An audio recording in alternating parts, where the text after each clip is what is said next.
Hello, aviation operations students. Welcome to week 2, day 2, where we will have 2 mini lectures on the legal history of aviation. It will add some more events that were associated with some of the legal changes. And again, this is in a Zoom converted to YouTube and then loaded to the MSU system, so there may still be a few bugs. And now let me share my screen and begin the slideshow. Okay, so legal history number 1, the beginnings. And this will start in the early 1900s as we end up towards the end of World War I. We start looking at having to put some legal guidelines because now there are more airplanes around and potential need for rules. So at the Paris Peace Conference in 1919, the Aeronautical Commission, a subcommittee of the Paris Peace Conference, drafted the first set of international aviation rules, picture here, of the British air section that participated. The US, however, was not very excited by this international effort, and they wanted to focus more on their own problems. So they created the American Aviation Mission, military leaders, industry presidents, and the manager of the Manufacturer of Aircraft Association. So all those were a piece of that. Early US government involvement in aviation dealt primarily with the issuance of airmail contracts. In 1925, the Kelly Act authorized the Postmaster General to award contracts to private individuals or companies. They established routes and tariffs, and the airlines were given subsidies to encourage the introduction of passenger service. So instead of a system that flew mail and occasionally took passengers, they were looking towards it becoming more independent, that is based on passenger service and an ability to carry the mail as well. In 1930, the McNary-Waters Act changed the way airmail contracts were awarded and eliminated competitive building. It did encourage companies to buy large aircraft and fill the space with passengers, again, moving towards making the industry more self-sufficient. It gave him authority to change postal policy and authority over the nationwide air transportation system. The 3 main provisions were to focus on volume rather than weight, set a fee on planes of a certain size, whether they were flying mail or not, and to discourage flying large amounts of junk mail, as well as encourage the carrying of passengers to increase revenue. It allowed any airmail carrier with an existing contract of at least 2 years to trade that in for a route certificate, giving it the right to haul mail for 10 additional years. And also the authority to extend or consolidate routes, which is so he awarded these to only 3 companies and shut out smaller airlines. Not quite a monopoly, but pretty close. In 1938, the Civil Aeronautics Act created the Civil Aeronautics Authority and transferred federal responsibility for non-military aviation to this new independent agency, no longer under the Postal Service. It provided quasi-judicial and legislative functions relating to the economy and safety regulation, as well as regulation of fares and routes. And so we started with the beginnings of air traffic control. Here is Archie Lead, the first air traffic controller in St. Louis. It created an air safety board as well to investigate accidents and make recommendations to eliminate the causes of these accidents. Airmail contracts were replaced by certificates of public convenience and necessity. In 1940, Roosevelt split it into 2 agencies. The Civil Aeronautics Administration went back to the Department of Congress and the Civil Aeronautics Board. So the Civil Aeronautics Administration retained responsibility for air traffic control, airmen, aircraft certification, safety enforcement, and airway development, while the board included safety rulemaking, accident investigation, and economic regulation of the airlines. So having safety enforcement in one and the safety rulemaking in the other provided a little bit of a check and balance. The economic regulation included passenger fares, airmail rates, route entry and exit, mergers and acquisitions, and inter-carrier agreements. So the existing airlines were grandfathered in, and those airlines became known as trunks, a term borrowed from the trunk railroads of the day. They were certified to operate on medium and long-haul interstate routes under Section 401 of the legislation and referred to as 401 carriers. And we've shown this map before of the line of routes. In 1944, at the end of World War II, delegates from 54 countries met in Chicago to commence what was the most significant conference on aviation regulation in history to that date, to promote international travel and develop an entry procedure that would allow healthy growth in the industry. It also was to work out things like routes, frequencies, pricing and fares, aircraft registration, navigational aids, and safety standards, and making sure that when aircraft were flying from one country to another, that these were consistent. This was the birth of the International Civil Aviation Organization, the ICAO, and the freedoms of the air, which you will be looking at in your homework assignment, and also criteria for bilateral agreements between countries. In 1956, 2 aircraft collided over the Grand Canyon. With 128 in uncontrolled airspace and no way for the planes to know the others this was there, this raised public concern for airline safety. So in 1957, Congress passed the Airways Modernization Act to develop and modernize the national system of aviation and air traffic control facilities to serve the present and future needs of both civilian and military aviation. It abolished the CAA and established the FAA. So the CAB was also there, and part of its job was to make sure that airlines had a reasonable rate of return. Airlines that flew only intrastate routes, however, were not regulated by the Civil Aeronautics Board. And so you saw the birth of such airlines as Southwest Airlines flying out of Love Field and flying in a triangle from Dallas, Houston, and San Antonio.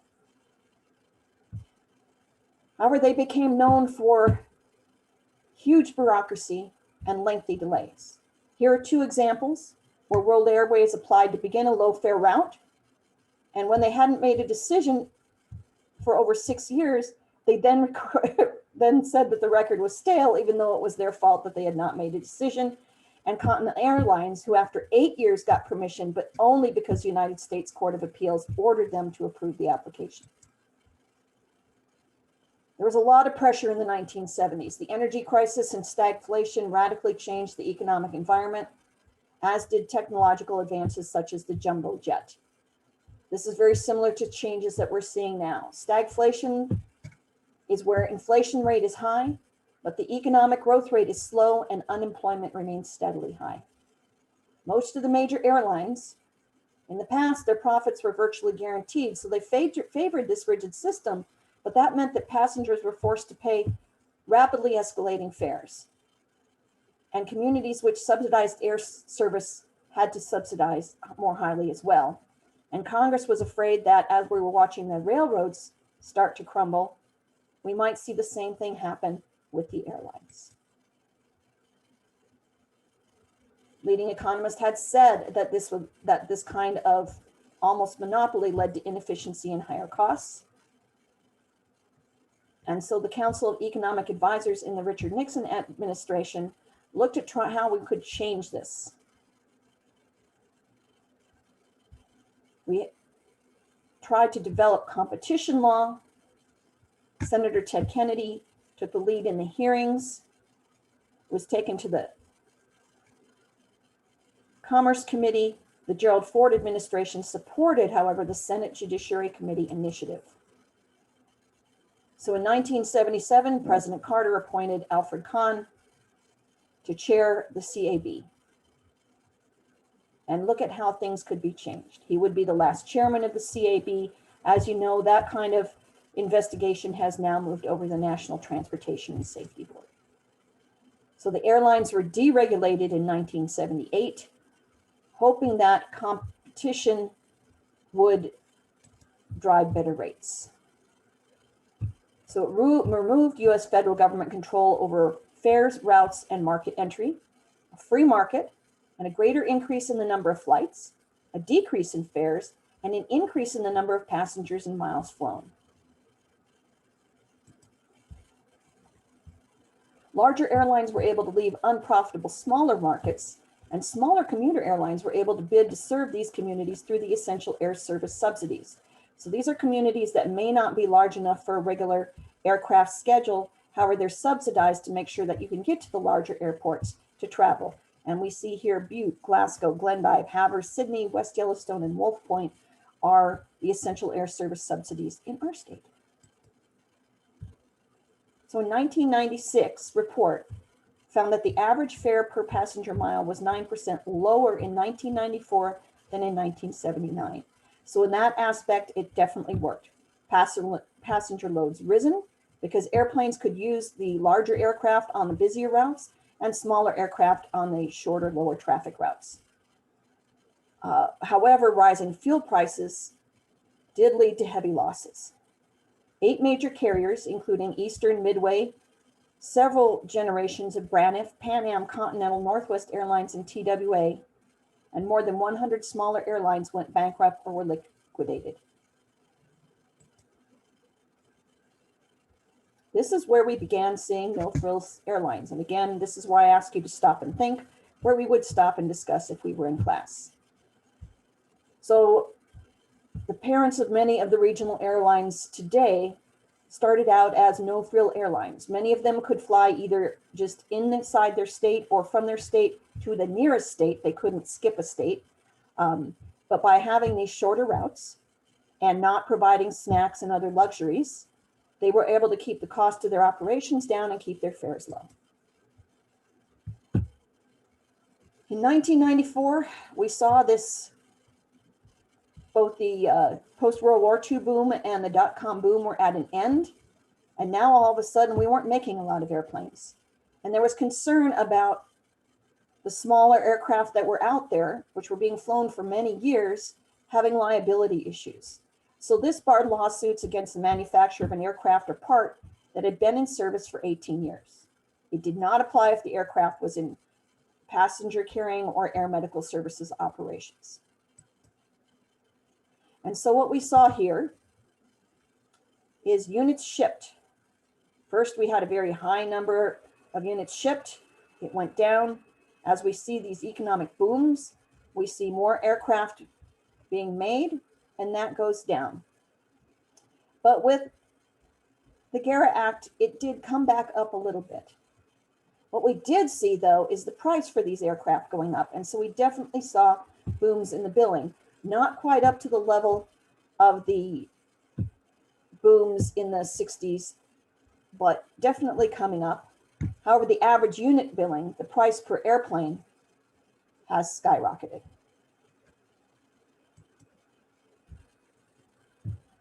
There were some big changes. One of the things we saw was revenue diversion.